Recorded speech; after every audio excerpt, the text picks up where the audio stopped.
Vamos abrir, meus irmãos, a Escritura Sagrada no livro do profeta Malaquias, e nós vamos para o capítulo 3, do versículo 6 ao verso 12.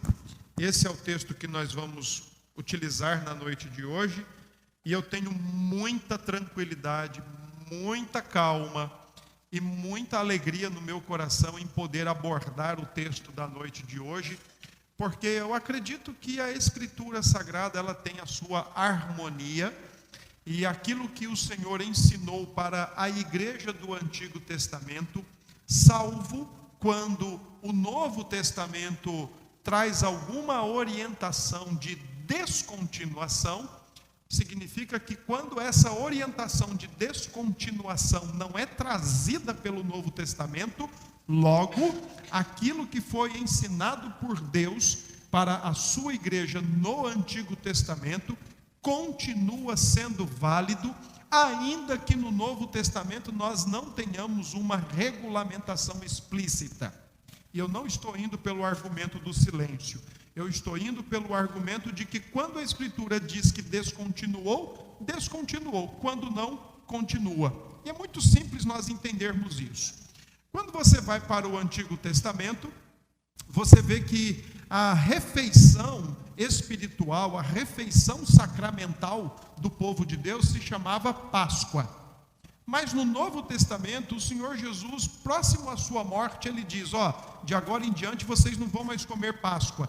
De agora em diante, a minha igreja vai comer pão e vinho, corpo e sangue de Cristo. Houve uma descontinuação. O Senhor Jesus estabeleceu isso. No Antigo Testamento havia a prática da circuncisão. Os crentes no Antigo Testamento, a igreja no Antigo Testamento, ela era circuncidada. No Novo Testamento agora, ela não é mais circuncidada, ela é batizada. O Senhor Jesus diz no final do Evangelho de Mateus que a igreja deve ir por todo o canto, ou por onde ela estiver indo, ela deve fazer discípulos, e esses discípulos devem ser batizados em nome do Pai, do Filho e do Espírito. Através do batismo, a igreja agora se identifica com Cristo. Houve uma descontinuação. Lá era a circuncisão, agora é batismo. Lá era a Páscoa, agora é a ceia. Por outro lado, nós podemos observar que a aliança continua a mesma, o povo continua o mesmo, a fé continua a mesma, a lei e a aliança continuam exatamente as mesmas. Então, nesse sentido, eu tenho muita tranquilidade de pregar sobre o dízimo nessa noite, que na minha opinião e na nossa leitura escriturística, continuam com a mesma validade, com a mesma importância de Deus, com a mesma importância diante de Deus, e continuam sendo um bom termômetro para medir a espiritualidade da igreja. Não é à toa que o texto diz, no versículo 6, que Deus não muda. Então nós vamos partir para o texto, nós vamos ler o texto, nós vamos pregar sobre o texto e vamos ver o que é que nós temos a aprender da parte de Deus na noite de hoje. Todos já encontraram? Malaquias capítulo 3, verso 6. Porque eu, o Senhor, não mudo. Por isso vós, ó filhos de Jacó, não sois consumidos.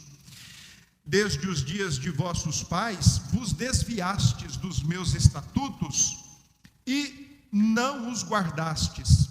Tornai-vos para mim, e eu me tornarei para vós, diz o Senhor dos Exércitos. Mas vós dizeis: em que havemos de tornar? Roubará o homem a Deus? Todavia vós me roubais, e dizeis: em que te roubamos? Nos dízimos e nas ofertas. Com maldição sois amaldiçoados, porque a mim me roubais. Vós, a nação toda, trazei todos os dízimos à casa do tesouro, para que haja mantimento na minha casa. E provai-me nisto, diz o Senhor dos Exércitos, se eu não vos abrir as janelas do céu, e não derramar sobre vós bênção sem medida. Por vossa causa, repreenderei o devorador, para que não vos consuma o fruto da terra. A vossa vide no campo não será estéril, diz o Senhor dos Exércitos. Todas as nações vos chamarão felizes, porque vós sereis uma terra deleitosa, diz o Senhor dos Exércitos. Amém. Vamos orar, meus irmãos. Vamos colocar a nossa vida e o nosso coração diante de Deus em oração.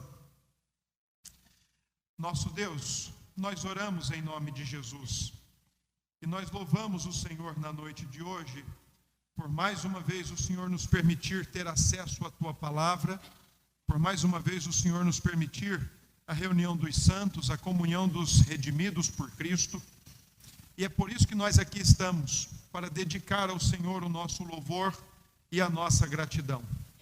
Então, Senhor, nós oramos para que receba tudo quanto viemos lhe oferecer, mas ao mesmo tempo, nesse momento, nós oramos para que o Senhor ministre a Tua Palavra no nosso coração, nos ensine o que queres ensinar, chama o nosso coração à ordem e nos ajude, ó Deus, pois nós precisamos de Ti, que a Tua Palavra, ela seja remediadora ao nosso coração na noite de hoje.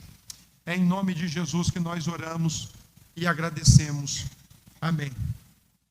Meus queridos irmãos, o dízimo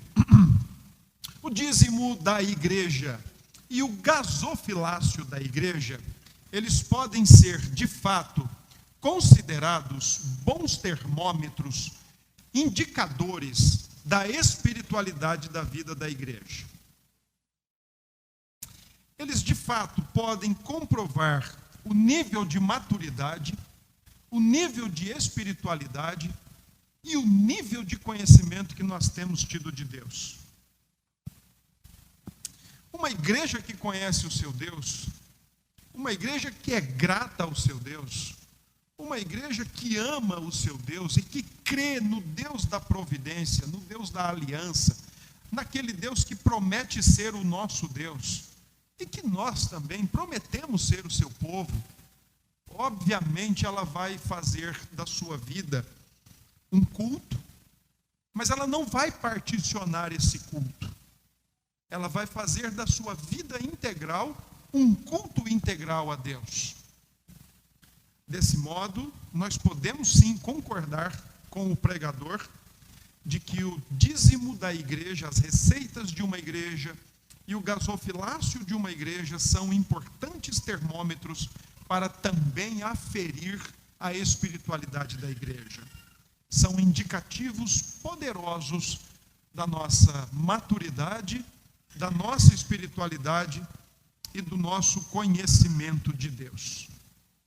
O texto tem como lição central exatamente uma acusação do Senhor Deus em relação ao seu povo, relacionada ao dízimo.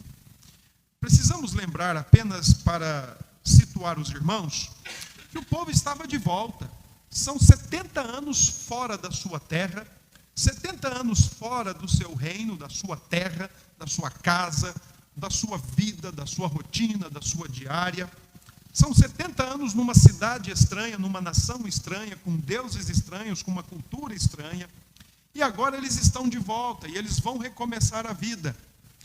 E os irmãos que já fizeram a leitura do Antigo Testamento sabem muito bem que o povo de Deus era um povo agrícola, era um povo da agricultura.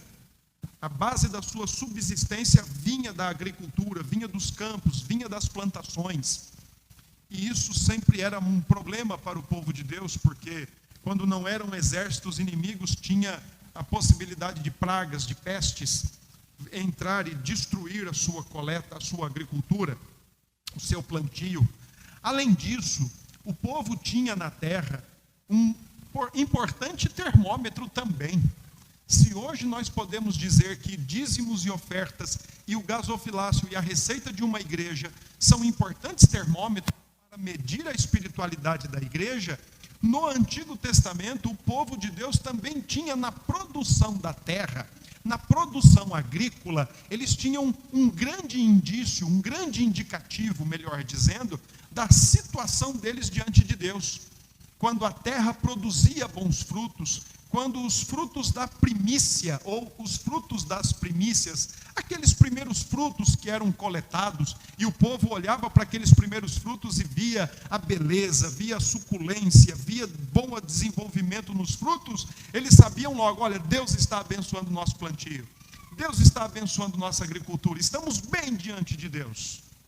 Entretanto, quando eles colhiam os primeiros frutos e viam que os frutos das primícias eram frutos mirrados, eram frutos pouco desenvolvidos, pouco bonitos, pouco suculentos, eles também tinham a mesma leitura, só que agora de uma outra forma. Eles diziam: acho que não estamos tão bem com Deus. Nossa terra não está produzindo como deveria. É sinônimo de que nós estamos em falta diante de Deus. Não é à toa que na oração da consagração do templo de Salomão, a resposta que é dada por Deus no livro de Crônicas, no segundo livro de Crônicas, capítulo 7, verso 14, o Senhor diz a Salomão que se o povo dele se humilhar, orar e buscar a face dele, e se arrepender dos seus maus caminhos, e confessar os seus pecados, então ele vai sarar a sua terra. Não é à toa que o Senhor Deus diz isso, porque a terra produzindo bons frutos era sinônimo de que o povo estava bem, mas a terra produzindo frutos ruins, frutos mirrados, frutos atrofiados, significava que o povo não estava bem diante de Deus. Eles tinham esse termômetro, e agora o povo está de volta e está tentando retomar a vida comum, a vida ordinária, incluindo a agricultura. Só que tem um detalhe: as produções não estão tão boas como esperadas. As produções, as plantações não estão rendendo os frutos esperados, e tampouco os frutos prometidos pelos profetas Isaías, Abacuque, Oséias e Jeremias, de que o povo voltaria para a sua boa vida. Não estava acontecendo isso. Logo, o povo não estava dizimando. É por isso que o profeta diz: tragam os vossos dízimos à casa do tesouro. A casa do tesouro não era nenhum ministério da fazenda e nenhum banco central, mas eram compartimentos ao redor do templo que serviam para guardar os elementos que o povo cultivava e trazia como parte da sua oferta, da sua gratidão, como seu dízimo, e aquilo era alocado na casa do tesouro e servia para a manutenção dos levitas. Além disso, servia também para distribuição e socorro a órfãos, viúvas e forasteiros. Uma coisa estava comprometendo a outra. Eles não estavam conseguindo plantar, eles não estavam conseguindo colher, eles não estavam conseguindo produzir, logo eles não estavam dizimando, e os levitas estavam abandonando o seu posto de liderança espiritual, e estavam declinando moralmente, espiritualmente, e além disso estavam voltando para trabalhar nos campos. Um efeito aí meio que dominó, né? Uma coisa não acontece aqui, logo sai comprometendo tantas outras. É nesse sentido, é nesse contexto que nós podemos ver a desconfiança do povo. E meus irmãos, sinceramente, nesta terra nós nunca vamos ter elementos de sobra para podermos ter uma perspectiva mais confiante ou uma perspectiva mais animadora. A Bíblia ensina que a Babilônia nunca se converte. Então, assim como o povo de Deus no Antigo Testamento, assim como a igreja de Deus no Antigo Testamento, se a igreja do Novo Testamento for esperar a economia do país alavancar, se ela for esperar a política não ser corrupta, se ela for esperar a visualização dos países estrangeiros melhorarem quanto ao Brasil, se ela for esperar mais justiça social na sua terra, gente, sabe quando é que nós vamos ser fiéis a Deus? O povo estava cheio de desculpas no Antigo Testamento. Olha, o nosso templo é pequeno, o nosso templo é feio, o nosso templo é mirrado. Olha, Deus mudou. Deus não nos ama mais. Olha, Deus aprova o ímpio, mas desaprova o seu povo. O povo estava cheio de desculpas. Talvez nós também tenhamos as mesmas desculpas, ou até mais desculpas. Olha, eu estou sem trabalhar, minha esposa está sem trabalhar, só eu que estou segurando as pontas em casa. Olha, a gente comprou um apartamento, olha, a gente comprou um carro. O Bolsonaro, ele assumiu o país, mas a economia não foi o que a gente estava esperando.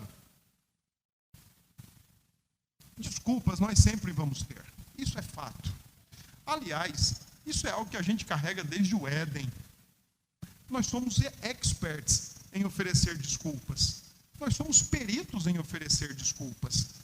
Mas, na verdade, todas as desculpas que nós oferecemos nada mais são do que máscaras ou maquiagem para tentar esconder a falta de compromisso do nosso coração, a falta de gratidão ao nosso coração, a falta de reconhecimento de que Deus tem sido bom para conosco, de que Deus tem sido fiel com a sua palavra e nos tem beneficiado diretamente. Comentando esse texto, ou melhor dizendo, pregando sobre esse texto, Calvino diz assim: gente, de fato nós somos homens errados e cruéis, mas o nosso pecado é muito pior que os cometidos pelos de fora. Porque Deus nos tem dado sobejamente e nós, como mordomos infiéis, não retribuímos.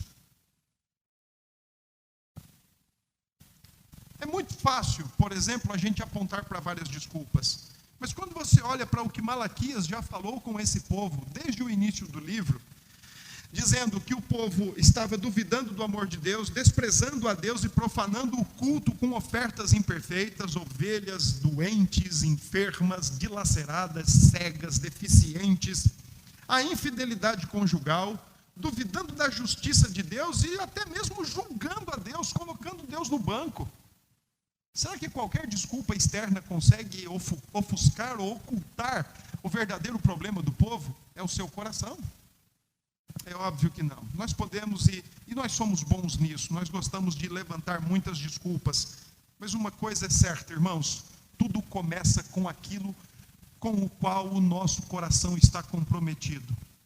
O nosso coração, ele tem os seus motivos religiosos básicos. E de acordo com o que nós estamos comprometidos nele, é assim que nós vamos responder à realidade, é assim que nós vamos colocar para fora de nós. Eu quero trabalhar em cima da seguinte temática, que a obediência integral a Deus, ela é indispensável para um culto agradável. A obediência integral a Deus é indispensável para o culto agradável. Dos versos 7 a 9, nós vamos ver o Senhor Deus contestando as práticas do seu povo, ou a não prática do seu povo. E eu gostaria que nós fôssemos para o texto agora. Em primeiro lugar, 7, nós temos logo uma acusação, que na verdade é uma acusação dupla. A acusação é, primeiro, vocês se desviaram dos meus estatutos e não os guardastes. Detalhe, vocês se desviaram dos estatutos e não os guardastes, mas não foi agora, foi desde os dias dos vossos pais. O que o profeta está dizendo é que aquela prática que estava acontecendo em Israel não era apenas daquele momento, não era porque voltaram da Babilônia e estava tudo meio que ainda incerto, meio duvidoso, e eles estavam lutando para reconstruir e reconfigurar. Detalhe, o profeta está dizendo que eles estão simplesmente seguindo as pegadas dos seus pais, nos mesmos pecados dos seus pais, na mesma prática dos seus pais. A segunda acusação, versículo 3, capítulo 3, verso 8. Vocês estão me roubando. Vocês estão me roubando. São duas acusações. Primeiro, vocês estão se desviando da palavra. Vocês estão se desviando dos estatutos. Segundo, vocês estão me roubando. E aí, o profeta, ainda no verso 7, faz uma chamada ao arrependimento. Ele diz: tornai-vos para mim, e eu me tornarei para vós outro. Essa era a chamada de arrependimento clássica no Antigo Testamento, era a mensagem de todos os profetas: tornai-vos para mim, convertei-vos, voltai para mim, voltai vós para mim. A questão do arrependimento no texto não é uma chamada apenas para redirecionar ou reorientar o caminho, mas é uma chamada para redirecionar e reorientar o compromisso do coração. Embora o termo utilizado no hebraico dê a ideia de uma pessoa que está andando, de repente ela escuta um comando e ela faz meia volta e volta pelo outro caminho, ou pelo caminho que ela estava vindo, embora ela indique uma reorientação e um redirecionamento geográfico de rumo, o que o texto está nos colocando é que o Senhor está chamando o povo a um redirecionamento do coração, uma reorientação do coração, é para restaurar o relacionamento e o compromisso com Deus. Arrependimento é fruto da fé. Em termos teológicos e soteriológicos, arrependimento é fruto da fé. Primeiro, Deus nos dá a fé, e de maneira negativa nós nos arrependemos, e de maneira positiva nós nos convertemos a Deus. De maneira negativa nós lamentamos o nosso pecado, nós sofremos pelo nosso pecado. Nós nos envergonhamos do nosso pecado e queremos abandoná-lo. E então vem aí a ideia de conversão, um retorno para uma direção correta ou para a pessoa correta, nesse caso, o próprio Deus. Mas em toda essa contestação inicial, o povo tem o seu cinismo preservado, o seu cinismo intacto. E eles dizem assim para o Senhor no final do verso 7: em que havemos de tornar? Nós nunca saímos do templo. Nós estamos aqui desde que o templo começou. Em que nós havemos de tornar? Nós nunca fomos embora. O Senhor que nos permitiu ir para lá. Voltamos e estamos aqui no templo. Em que havemos de tornar? Consciência já entorpecida. Está tudo certo. Em que havemos de tornar? Nós nunca saímos daqui. Nós estamos o tempo todo, nós estamos em todos os dias, nós estamos em todos os horários de culto, em todos os horários de celebração, nós estamos aqui, nós nunca saímos daqui. Só que Deus diz: vocês têm que se converter, vocês têm que tornar-se para mim, porque vocês estão me roubando. E o povo cinicamente diz: mas nós? Como é que nós estamos te roubando? Como assim? O que é que nós estamos fazendo? Nós não estamos fazendo nada. E aí a resposta do Senhor é: vocês estão me roubando nos dízimos e nas ofertas, então se convertam. Se convertam. Deus coloca o dedo na ferida do povo, porque o coração do problema do povo de Deus é o coração do povo de Deus. O coração do problema do povo de Deus é o coração do povo de Deus, não é o bolso. O problema é que a gente acostuma com aquela ideia de ouvir muita gente assim: olha, eu sou convertido, mas meu braço não. Olha, eu sou convertido, mas minha língua não. Olha, eu sou convertido, mas minha perna não. E tem alguns que podem dizer: olha, eu sou convertido, mas meu bolso não. Não existe isso. Ou o coração é convertido, ou o coração é genuinamente nascido de novo, ou ele passa a ter uma nova percepção de tudo e do todo que compõe a vida cristã, ou senão ele vai fazer da vida cristã uma boa e bela casa de fast food, aonde ele vai e se serve apenas daquilo que ele quer, e outras coisas ele vai deixando por ali, e vem tudo muito bom. Convertei-vos, tornai-vos para mim. Se nos capítulos 1 e 2 de Malaquias, Deus questionou a qualidade, animais doentes, animais dilacerados, animais cegos, animais imperfeitos. Se nos primeiros 2 capítulos Deus questionou a qualidade, agora Deus questiona a quantidade do culto, ou a quantidade que tem sido colocado diante do Senhor. Nenhuma. E aí o versículo 9, então, a consequência da realidade do povo de duro coração: vocês são amaldiçoados. Porque se vocês não obedecem, só resta uma forma de tratar com vocês: vocês são amaldiçoados. E o verso 9 diz: com maldição sois amaldiçoados, porque a mim me roubais, vós, a nação toda. Por isso que a colheita de vocês não produz.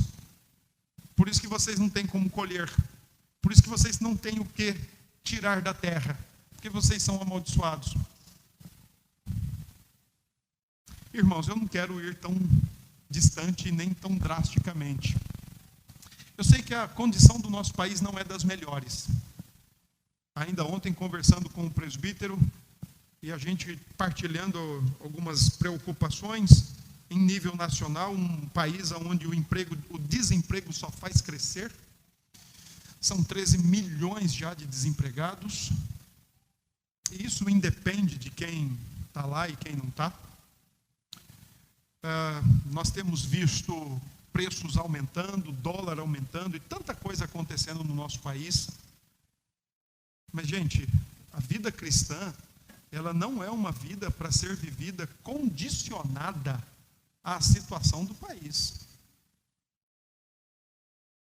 Ela não é uma vida que nós vamos condicionar a nossa fidelidade a Deus àquilo que acontece no nosso país. E sabe, irmãos, eu gostaria até de colocar uma brasinha aí na sua cabecinha para você pensar melhor quando você conseguir um emprego. Seja mais grato a Deus. seja mais solícito, seja mais fiel a Deus.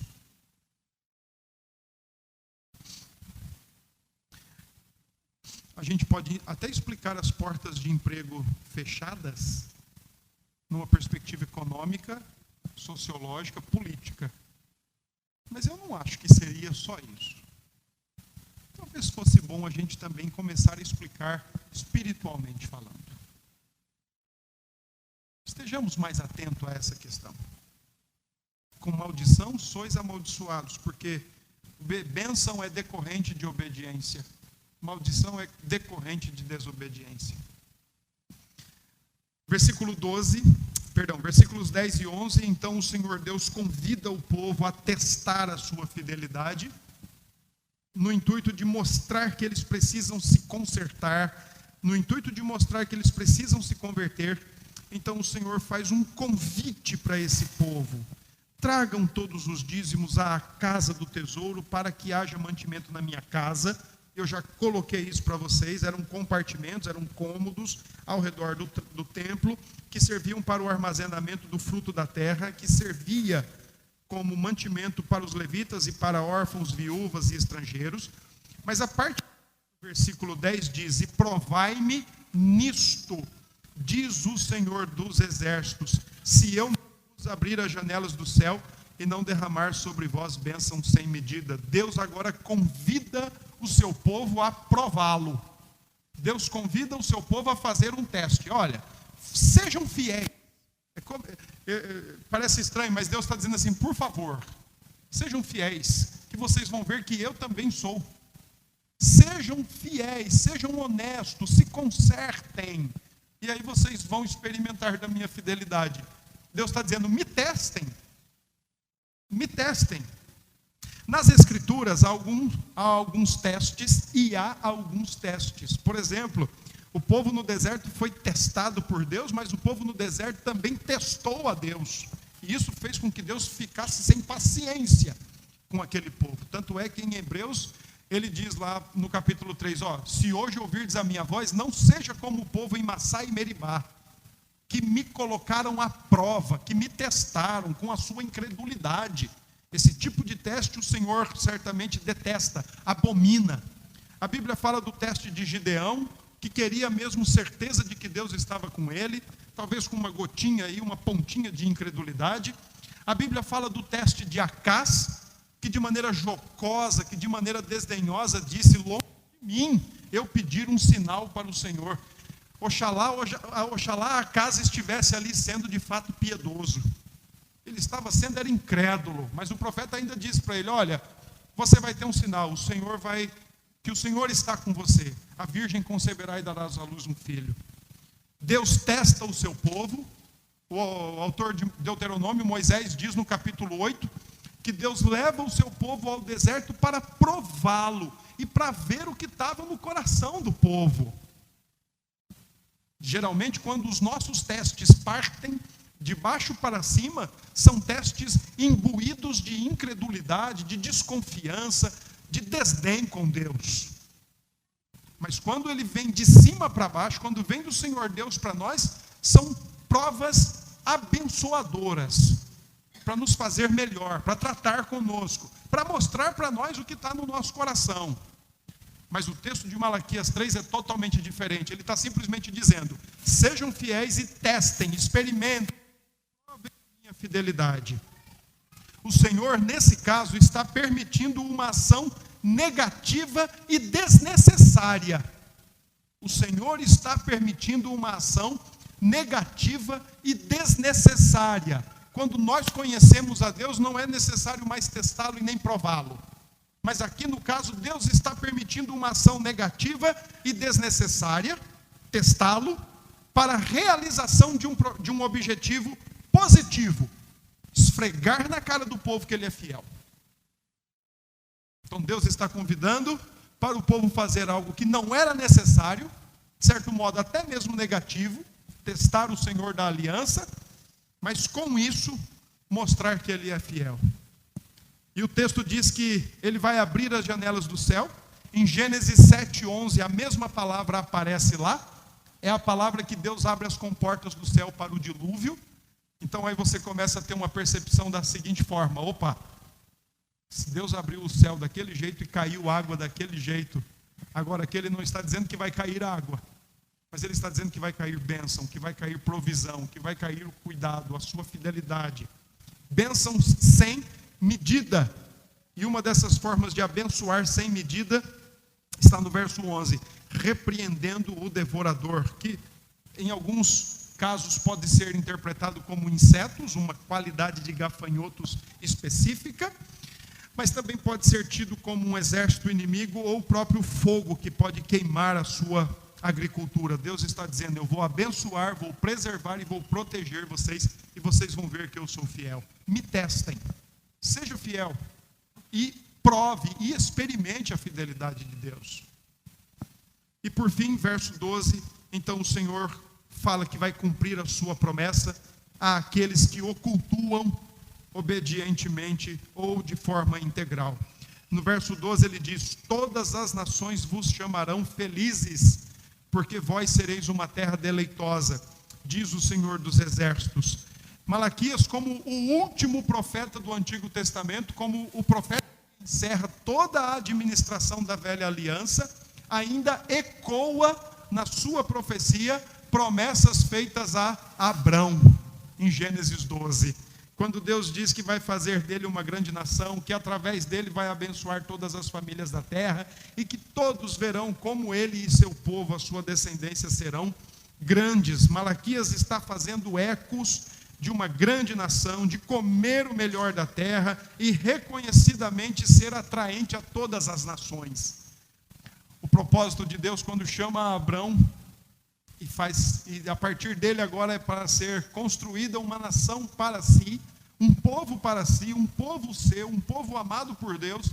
Uma das propostas era que quando todas as nações olhassem para a nação de Israel e vissem a sua vida diária e vissem o seu cotidiano, as nações chegariam ao seguinte raciocínio: eu quero ser dessa nação, eu quero ser como essa nação, eu quero que o Deus dessa nação seja o Deus da minha vida.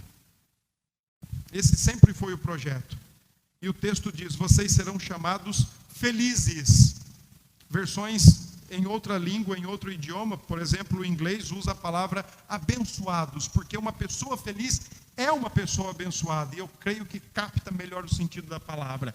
Uma pessoa feliz é uma pessoa abençoada, e uma pessoa mais que feliz ou bem-aventurada é uma pessoa cuja cabeça, as mãos de Deus estão sobre ela o tempo todo para abençoar. Vocês serão abençoados, vocês terão e experimentarão uma terra deleitosa, vocês vão comer o melhor dessa terra, vocês vão ter o melhor dessa terra, e se não tiver também, vocês têm o dono dessa terra. A promessa é de que a igreja tem uma boa reputação diante de Deus, porque quando a igreja prioriza a Deus, ela é honrada, e sua fé em sua entrega e em sua dedicação ao Senhor. O coração do problema da igreja é o coração da igreja. Quero concluir trazendo então algumas lições de acordo com o texto. Primeira delas, meus irmãos, olha, em momento algum nós precisamos provar Deus. Em momento algum nós precisamos testar Deus. Isso é muito comum e muito natural para quem não conhece a Deus. Mas para quem conhece a Deus, para quem tem experimentado, para quem tem provado do seu cuidado, do seu zelo, da sua bondade, da sua misericórdia, não há necessidade de teste. Há necessidade de continuar sendo fiel. Simples assim. Há necessidade de continuar obedecendo. E não de testá-lo, não de prová-lo, de desafiá-lo. Às vezes as nossas provas e os nossos testes, por mais que tenham carinha de coisas boas, têm uma raizinha de incredulidade. Sejamos fiéis. Se os crentes debaixo da lei ofertavam, irmãos, é só você ler o Antigo Testamento, eles eram ofertantes, eles eram dizimistas, eles eram fiéis nesse sentido. Esse povo é que está desviado, esse povo é que está desconvertido aqui, e Deus está chamando eles de volta à fé, à vida com Deus. Mas tem momentos no Antigo Testamento que quando Moisés diz assim, olha, fala para o povo que nós vamos construir o templo, o tabernáculo. Peçam para eles trazerem ofertas. Êxodo 35. E o povo traz ofertas. Em Êxodo 36, Moisés fala para o povo parar, porque agora já não precisa mais. Então esse mesmo povo que às vezes a gente olha e fala, que povo infiel, que nos representa ou que nos espelha, também é um povo que quando era para servir, era para apresentar os seus dízimos e ofertas, teve momentos que Moisés pediu para eles pararem. Se os crentes debaixo da lei ofertavam e dizimavam, e vale lembrar, por exemplo, que dízimo não era coisa da lei. A primeira vez que a palavra dízimo aparece é com Abraão. Não havia lei, não havia descendência, não havia circuncisão, mas já havia fé, obediência, gratidão e reconhecimento que se nós temos alguma coisa, vem das mãos de Deus. É por isso que o texto está lá no Gênesis 14. A lei vem muito tempo depois. Se os crentes debaixo da lei ofertavam e dizimavam, irmãos, e nós, crentes debaixo da graça? Por que não ser fiel? Por que não sermos fiéis a Deus? Porque não tem lei? A gente só vai na base da lei? Crentes debaixo da graça deveriam ser mais liberais. Crentes debaixo da graça deveriam ser mais libertos dos seus ídolos. Crentes debaixo da graça deveriam ser menos avarentos, menos amantes do dinheiro. O culto, irmãos, é a expressão do povo de Deus.